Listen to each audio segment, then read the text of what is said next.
Universal સ્કૂલના online શિક્ષણમાં આપ સૌનું હાર્દિક સ્વાગત છે. આપણે ધોરણ 9 સ્વાધ્યાય 7 ત્રિકોણનો અભ્યાસ કરી રહ્યા હતા.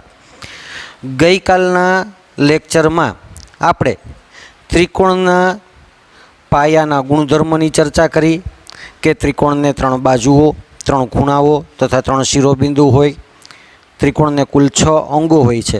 સાથે સાથે ત્રિકોણના મહત્ત્વના જે ગુણધર્મ છે, જે હવેના અભ્યાસમાં આપણને ઉપયોગી થવાના છે, એવા 4 પારિભાષિક શબ્દોની વાત કરી હતી. બાજુની સામેનો ખૂણો, ખૂણાની સામેની બાજુ, અંતર્ગત બાજુ અને અંતર્ગત ખૂણો. આ પ્રકારના 4 પારિભાષિક શબ્દોની આપણે ગઈકાલે ચર્ચા કરી હતી. હવે આજે આપણે લેક્ચર નંબર 2ની અંદર થોડોક વધારે ડીપની આપણે અભ્યાસ શરૂ કરીશું. તો લેક્ચર નંબર 2માં આજે આપણે જે ચર્ચા કરવાની છે એમાં શરૂઆત કરવાની છે ત્રિકોણની એકરૂપતાથી. ત્રિકોણની એકરૂપતા અને એની અંદર પણ એકરૂપતાની પહેલાં આપણે જે ચર્ચા કરવાની છે એ મહત્ત્વનો મુદ્દો છે સંગતતા. કોઈ 2 ત્રિકોણો, ત્રિકોણ એબીસી અને ત્રિકોણ પીક્યુઆર ના શિરોબિંદુઓ અનુક્રમે એ, બી અને સી તથા ત્રિકોણ પીક્યુઆરમાં શિરોબિંદુ પી, ક્યુ અને આર છે. તો આ બંને ત્રિકોણોને એકબીજા સાથે જ્યારે સાંકળીએ છીએ ત્યારે એને જુદી જુદી કઈ રીતે અને કેટલી રીતે સાંકળી શકાય તે આપણે સમજવાનો પ્રયત્ન કરીએ. દાખલા તરીકે એ બિંદુને આપણે સાંકળીએ છીએ, એ બિંદુને પી બિંદુ સાથે સાંકળવાનો પ્રયત્ન કરું છું, એ બિંદુને પી બિંદુ સાથે. તો પછી બી માટે ક્યુ અથવા તો આર વધે. બી માટે ક્યુ લઈએ તો સી માટે આર. તો એ, બી અને સી તો મળશે પી, ક્યુ અને આર. પરંતુ જો એ માટે હું પી લઉં છું ત્યારે બી માટે આર લઉં તો સી માટે વધે ક્યુ. તો એ બી સી અને પી આર ક્યુ આ રીતે ગોઠવી શકાય. જો ત્રિકોણ એબીસીમાં એની સાથે હું ક્યુને સાંકળું છું, એ સાથે સાંકળું છું ક્યુને, તો બી સાથે સાંકળશું પીને અને સી સાથે સાંકળશું આરને. એટલે કે એ બી સી એને સંગત છે ક્યુ પી આર. જો હું એને ક્યુ સાથે સાંકળું તો પછી મારે બીને આર સાથે પણ સાંકળી શકાય. તો પછી સી માટે વધે પી. એટલે કે એ બી સી સંગત ક્યુ આર પી. જો હું એને આર સાથે સાંકળવાનો પ્રયત્ન કરું છું, એ અને આરનું કનેક્શન કરું છું, તો એ અને આર. તો પછી બી માટે વધે પી અને સી માટે વધે ક્યુ. એટલે કે એ સાથે આર, બી સાથે પી અને સી સાથે ક્યુ. પરંતુ એને આર સાથે જ્યારે કનેક્ટ કરું છું ત્યારે બીને ક્યુ સાથે પણ કનેક્ટ કરી શકું. તો પછી સી થશે પી સાથે કનેક્ટ. એટલે કે એ બી સી સંગત આર પી ક્યુ. આમ કોઈ પણ 2 ત્રિકોણને જ્યારે એકબીજા સાથે આપણે અનુરૂપ છે એવું પ્રયત્ન કરીએ છીએ તો આપણને કુલ 6 એક સંગતતા મળશે. મતલબ કે કોઈ એક બિંદુ સાથે બીજા ત્રિકોણના કોઈ એક બિંદુને સાંકળવાની પ્રક્રિયા જો આ રીતે સાંકળીએ છીએ તો કોઈ એક ત્રિકોણને બીજા ત્રિકોણ સાથે જુદી જુદી કુલ 6 રીતે આપણે ગોઠવી શકીએ. તો આને આધારે આપણે એવું કહી શકીએ કે જો એને સંગત પી હોય, એને સંગત પી, તો એ બી ને સંગત થશે પી ક્યુ. એને સંગત પી તો એ બીને સંગત પી ક્યુ. બીને સંગત ક્યુ, બીને સંગત ક્યુ, તો પછી બી સીને સંગત થશે ક્યુ આર. અને જો સી ને સંગત આર, સીને સંગત આર લઈએ તો એ સી એને સંગત થશે પી આર. આમ કોઈ પણ ત્રિકોણમાં આપણે જ્યારે એકબીજાને સાંકળવાનો પ્રયત્ન કરીએ ત્યારે 6 જુદી જુદી રીતે આપણે એને સાંકળી શકીએ છીએ. લેક્ચર નંબર 1માં આપણે 2 અલગ અલગ શબ્દોની ત્રિકોણના અથવા તો જુદી જુદી આકૃતિઓની એના માપ સાઇઝ પ્રમાણે અલગ અલગ એના આપણે વર્ગીકરણ કરવાનો પ્રયત્ન કર્યો હતો. એના ચોક્કસ ગુણધર્મને આપણે સમજવાનો પ્રયત્ન કર્યો હતો. જો બંને આકૃતિઓના ખૂણાના માપ સમાન હોય અને એના બાજુઓના ગુણોત્તર સમાન હોય તો એને સમરૂપ આકૃતિ કીધી હતી. સાથે સાથે જો ખૂણાના માપે સમાન હોય અને એને અનુરૂપ બાજુઓના માપ પણ સમાન હોય તો એવી આકૃતિઓને આપણે એકરૂપ આકૃતિઓ કીધી હતી. આ જ પ્રમાણે આપણે ગઈકાલે સાથે સાથે બીજું જુદા જુદા કાગળના કલરના આધારે આપણે 2 ચોરસની સરખામણી પણ કરી હતી. આજે આપણે જે ચર્ચા કરવાની છે એ છે ત્રિકોણની એકરૂપતા. ગઈકાલે આપણે એકરૂપ કોને કહેવાય એની ચર્ચા કરી હતી, પરંતુ આજે હવે આપણે શરૂઆત કરીએ ત્રિકોણની એકરૂપતા. 2 ત્રિકોણો માટે અનુરૂપ ખૂણાઓ તેમજ અનુરૂપ બાજુઓની પ્રત્યેક જોડ એકરૂપ હોય તો તે સંગતતા એકરૂપતા કહેવાય અને બંને ત્રિકોણોને એકરૂપ ત્રિકોણ કહે છે. જો કોઈ 2 ત્રિકોણોની વાત કરીએ, આ બંને ત્રિકોણોમાં ખૂણાના માપે સમાન હોય, સાથે સાથે એને અનુરૂપ બાજુઓના માપ પણ જો સમાન હોય તો એવા 2 ત્રિકોણોને એકરૂપ ત્રિકોણ કહેવામાં આવે છે. દાખલા તરીકે આપણે એક આકૃતિ લઈએ. આ 3 સેન્ટીમીટર લઉં છું, આ 4 સેન્ટીમીટર અને 5 સેન્ટીમીટર. આ 90નો ખૂણો, 30નો ખૂણો અને 60 અંશનો ખૂણો. બીજી એક આકૃતિ લઈએ.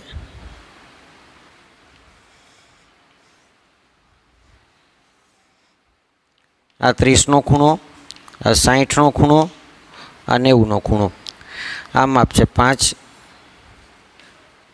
સેન્ટીમીટર, આ 4 સેન્ટીમીટર અને 3 સેન્ટીમીટર. હવે આ ત્રિકોણને હું એ, બી અને સી નામ આપું છું. ત્રિકોણ એ, બી અને સી. અહીં આપું છું ત્રિકોણ એક્સ, વાય અને ઝેડ. તો અત્યારે આપણી પાસે 2 ત્રિકોણો છે. ત્રિકોણ એ, બી અને સી. સાથે સાથે બીજો ત્રિકોણ છે ત્રિકોણ એક્સ, વાય અને ઝેડ. આ બંને ત્રિકોણોમાં જો આપણે ખૂણાના માપને આધારે બંનેની સરખામણી કરીએ તો ખૂણા એનું જેટલું માપ છે એટલું જ માપ છે ખૂણા એક્સનું. એનું માપ છે એટલું જ માપ ખૂણા એક્સનું છે. સાથે સાથે ખૂણો બી બરાબર છે ખૂણો વાય. એનું માપ છે એટલું માપ એક્સનું છે, બીનું જેટલું માપ છે એટલું વાયનું છે. બી 90 અંશ છે તો વાય પણ 90 અંશ જ છે. સાથે ત્રીજો ખૂણો આપણે લઈએ ખૂણો સી. એના બરાબર માપ છે ખૂણા ઝેડનું. તો અહીં આપણને બંને ત્રિકોણોમાં એના માપ જેટલું માપ એક્સનું મળે છે, બીના માપ જેટલું વાયનું મળે છે અને સીના માપ જેટલું ઝેડનું માપ મળે છે. તો આ બંને ત્રિકોણોમાં ખૂણાના માપ તો સમાન થયા. સાથે સાથે આપણે હવે બાજુઓની વાત કરીએ તો એ બીનું જેટલું માપ છે એટલું જ માપ એક્સ વાયનું છે. એ બીનું જેટલું માપ એટલું એક્સ વાયનું છે. બી સીનું જેટલું માપ એટલું વાય ઝેડનું છે. બી સીનું માપ એટલું વાય ઝેડનું માપ. અને એ સીનું જેટલું માપ છે એટલું માપ એક્સ ઝેડનું આપેલું છે. એનું માપ છે એટલું એક્સનું માપ, બીનું માપ છે એટલું વાયનું માપ, સીનું માપ છે એટલું ઝેડનું માપ. અને બાજુઓમાં એબીનું જેટલું માપ છે એટલું એક્સ વાયનું માપ, બીસીનું જેટલું માપ છે એટલું વાય ઝેડ અથવા તો ઝેડ વાયનું માપ, અને એસીનું જેટલું માપ છે 5 સેન્ટીમીટર છે, તો અહીંયા પણ એક્સ ઝેડનું માપ છે 5 સેન્ટીમીટર. તો આ બંને ત્રિકોણોને જો આ ક્રમમાં ગોઠવવામાં આવે, મતલબ કે આ ત્રિકોણને આપણે ટર્ન કરી અને આની ઉપર ગોઠવીએ તો બંને ત્રિકોણો એકબીજા સાથે મેચ થાય છે. તો આપણે એવું કહી શકીએ કે એ બી સી એની સાથે આપણે લીધા છે એક્સ, બીની સાથે લીધા વાય અને સીની સાથે ઝેડ લીધા ઝેડ. તો ABC એને સંગત એક્સ વાય ઝેડ બંને બાજુ એરાવાળો જે સંકેત છે એને સંગતતાની નિશાની કહેવામાં આવે છે. ABC સંગતતા એક્સ વાય અને ઝેડ. હવે આ બે એકરૂપ સંગત છે, તેથી આપણે એવું કહી શકીએ કે પહેલો એક ત્રિકોણ ABC, બીજો એક ત્રિકોણ છે ત્રિકોણ એક્સ વાય ઝેડ. ABC સંગત એક્સ વાય ઝેડ છે, તેથી ABC એકરૂપ ત્રિકોણ એક્સ વાય ઝેડ થાય. તો ત્રિકોણના 3 ખૂણાઓના માપ સાથે સાથે ત્રિકોણની 3 બાજુઓના માપ જો એક સમાન થાય તો આવા બે ત્રિકોણોને એકરૂપ ત્રિકોણ કહેવામાં આવે છે.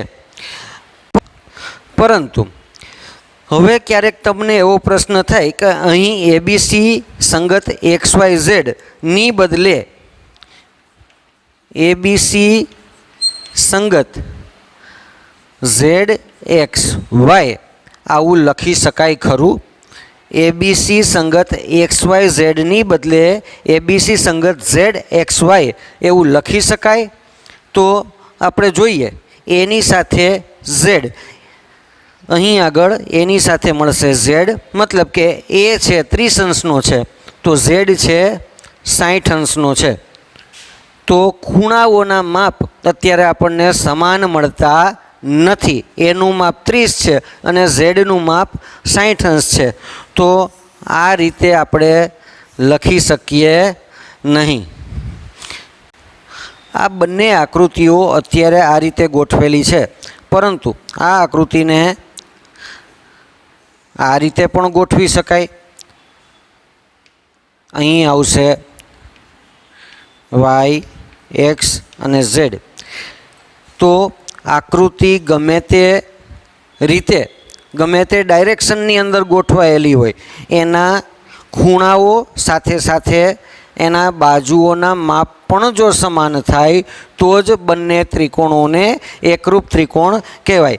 અત્યારે આ જે આકૃતિ આપેલી છે એક્સ વાય ઝેડ, આ છે 30 અંશ, 60 અંશ, 3 સેન્ટીમીટર, 4 સેન્ટીમીટર અને 5 સેન્ટીમીટર. તો અહીં ખૂણો એ, અત્યારે આપણે આ બે ત્રિકોણોની વાત કરીએ તો એ સાથે ખૂણો એક્સ, બી સાથે ખૂણો વાય અને સી સાથે ખૂણો ઝેડ આ મેચ થાય છે. સાથે સાથે એ બી એટલે એક્સ વાય, એ બી બરાબર એક્સ વાય, બીસી બરાબર Y Z,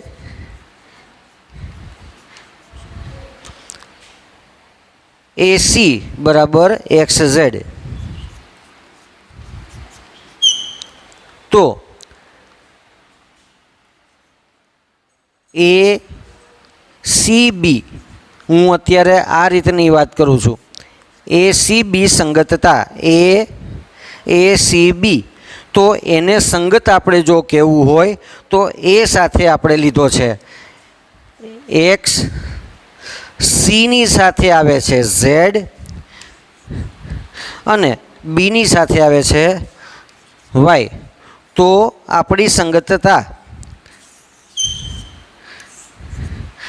A C B સંગત એક્સ ઝેડ વાય આ રીતે બંને ત્રિકોણ એકબીજા સાથે એકરૂપ થઈ શકે. જો એકરૂપ ત્રિકોણોમાં અનુરૂપ અંગો સમાન હોય, આ બાબતને ટૂંકમાં CPCT લખવામાં આવે છે. CPCT એટલે કે કોરસ્પોન્ડિંગ પાર્ટ્સ ઓફ કોંગ્રુએન્ટ ટ્રાયેંગલ્સ તરીકે લખવામાં આવે છે. જે બે ત્રિકોણો એકરૂપ ત્રિકોણો છે, આ બંને ત્રિકોણો જો એકરૂપ છે તો એના જે કંઈ અંગો, ખૂણાઓ અથવા તો બાજુઓ એકરૂપ છે, આવું દર્શાવવા માટે CPCT નામના શબ્દનો પ્રયોગ થાય છે. દાખલા તરીકે ત્રિકોણ ABC એકરૂપ ત્રિકોણ PQR માટે ખૂણો A એકરૂપ છે ખૂણો P, ખૂણો A એકરૂપ ખૂણો P, ખૂણો B એકરૂપ ખૂણો Q છે અને ખૂણો C એકરૂપ ખૂણો R છે. A ને એકરૂપ P છે, B ને એકરૂપ C છે અને Q ને એકરૂપ R છે. સાથે સાથે રેખાખંડ AB એકરૂપ રેખાખંડ PQ છે, રેખાખંડ BC એકરૂપ QR છે અને રેખાખંડ AC એકરૂપ રેખાખંડ PQR છે. તો બંને ત્રિકોણ ABC એકરૂપ ત્રિકોણ PQR થાય. એના જે કાંઈ અંગો છે, ખૂણાઓ અથવા તો બાજુઓને જ્યારે દર્શાવવાની થાય ત્યારે એને સાઈડમાં CPCT દ્વારા દર્શાવવામાં આવે છે.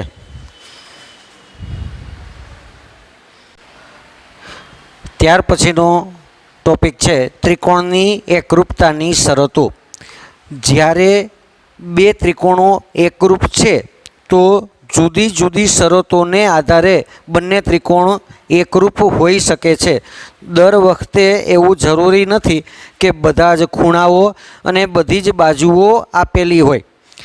બધા ખૂણા અને બધી બાજુઓને બદલે કોઈ પણ 3 માપ આપેલા હોય કે જેમાં સામાન્ય રીતે એક બાજુ હોય, ઓછામાં ઓછી એક બાજુ હોય અને બાકીના ખૂણા હોય. એવી રીતે કોઈ પણ 3 માપ આપેલા હોય તો પણ બે ત્રિકોણ એકરૂપ ત્રિકોણ થઈ શકે અને એની ચોક્કસ પ્રકારની શરતો છે. એમાં સૌથી પહેલી શરત છે બાખુબા શરત, જેને ટૂંકમાં SAS સાઇડ એંગલ સાઇડ પણ કહેવામાં આવે છે. જો બે ત્રિકોણો માટે એક ત્રિકોણની બે બાજુઓ અને અંતર્ગત ખૂણો બીજા ત્રિકોણની અનુરૂપ બાજુઓ અને અંતર્ગત ખૂણાને સમાન હોય તો બંને ત્રિકોણ એકરૂપ થાય છે. શું કીધું છે? તો કે બે ત્રિકોણ માટે એક ત્રિકોણની બે બાજુઓની વાત છે અને અંતર્ગત ખૂણો આપણે લેક્ચર નંબર 1ની અંદર વાત કરેલી હતી. અંતર્ગત ખૂણો કોને કહેવાય? તો કે જે બે બાજુઓની વચ્ચેના ભાગમાં જે ખૂણો આવે છે એવા ખૂણાને અંતર્ગત ખૂણો કહેવામાં આવે છે. તો બે બાજુ અને વચ્ચેનો ખૂણો બીજા ત્રિકોણની બે બાજુ અને વચ્ચેના ખૂણા સાથે જો એકરૂપ થાય તો બંને ત્રિકોણ એકબીજા સાથે એકરૂપ થાય છે, જેને ટૂંકમાં બાખુબા શરત કહેવામાં આવે છે. અહીં આગળ ખૂણો A એકરૂપ છે ખૂણો P. એને એકરૂપ આપણે પહેલાં બાજુઓની વાત કરવાની છે. રેખાખંડ AB એકરૂપ રેખાખંડ PQ. બંને બાજુઓના માપ 3 સેન્ટીમીટર છે. બીજી એક બાજુની વાત કરીએ, બાજુ છે BC બરાબર 5 સેન્ટીમીટર એકરૂપ QR. BC રેખાખંડ એકરૂપ રેખાખંડ QR. બે બાજુઓ અને વચ્ચેનો ખૂણો એટલે કે ખૂણો B એકરૂપ ખૂણો Q. તો આ શરતને આધારે બંને ત્રિકોણ એકરૂપ થાય છે. જો એને ત્રિકોણો એકરૂપ કહેવું છે તો ત્રિકોણ ABC એકરૂપ ત્રિકોણ PQR કહી શકાય. તો બે ત્રિકોણોમાં જ્યારે બાજુ, ખૂણો અને બાજુ બે બાજુ અને વચ્ચેનો ખૂણો બીજા ત્રિકોણની બે બાજુ અને વચ્ચેના ખૂણા સાથે જો એકરૂપ થાય તો બંને ત્રિકોણ એકરૂપ થાય છે, જેને બાખુબા શરત કહેવામાં આવે છે. ત્યાર પછીની બીજી શરત છે ખૂબાખૂ શરત. ખરેખર તો આ શરતની સાથે સાથે એક પ્રમેય સ્વાધ્યાય 7 પ્રમેય પહેલો સ્વાધ્યાય 7નો પહેલો પ્રમેય છે. આ ખૂબાખૂ શરત આધારિત જ આ પ્રમેય આવે છે. પ્રમેય એટલે શું એનો અભ્યાસ તમે આગળ કરી ગયા છો, છતાં ફરીથી પાછું રિપીટ કરીએ. પ્રમેય એટલે એવું વિધાન કે જે ચોક્કસ તર્કસંગત દલીલો દ્વારા તમે સાબિત કરી શકો એવા વિધાનને પ્રમેય કહેવામાં આવે છે. અત્યારે આપણે વાત કરીએ છીએ ખૂબાખૂ શરતની. ખૂબાખૂ એટલે કે એક ત્રિકોણના બે ખૂણા અને અંતર્ગત બાજુ અનુક્રમે બીજા ત્રિકોણના અનુરૂપ ખૂણા અને અંતર્ગત બાજુને સમાન હોય તો આ બે ત્રિકોણ એકરૂપ છે તેમ કહી શકાય. જો કોઈ એક ત્રિકોણના બે ખૂણાઓ અને તેને અંતર્ગત બાજુ એટલે ગઈકાલે આપણે ચર્ચા કરી એવી રીતે જે બે ખૂણા સિવાયનો ત્રીજો ખૂણો છે એની સામેની બાજુ એટલે થશે બે ખૂણાની અંતર્ગત બાજુ. તો બે ખૂણા અને તેની અંતર્ગત બાજુ બીજા ત્રિકોણના બે ખૂણા અને એની અંતર્ગત બાજુ સાથે જો એકરૂપ હોય તો આ બંને ત્રિકોણ એકરૂપ ત્રિકોણ કહેવામાં આવે છે. અહીં આકૃતિમાં આપણી પાસે ખૂણો બી, એને એકરૂપ ખૂણો છે ક્યુ, બીને એકરૂપ ખૂણો ક્યુ. સમાન નિશાનીવાળા ખૂણાઓ સમાન છે એવી આપણે ધારણા કરી લઈએ. ખૂણો સી એકરૂપ ખૂણો આર, બીને એકરૂપ છે ક્યુ, સીને એકરૂપ છે આર. બી અને સી સિવાયનો જે ખૂણો છે એ ખૂણો એ ખૂણાની સામેની બાજુ એટલે કે રેખાખંડ બીસી જે બંને ખૂણાની અંતર્ગત બાજુ થાય. મતલબ કે બીસી એકરૂપ અહીં થશે ક્યુ આર. તો બીને અનુરૂપ ક્યુ, સીને અનુરૂપ આર અને બીસી બાજુને અનુરૂપ ક્યુ આર બાજુ છે. આ બે ત્રિકોણને એકબીજા ઉપર સ્લાઇડ કરીને મૂકો તો બંને ત્રિકોણ તમને એક સરખા માપના જ દેખાય છે.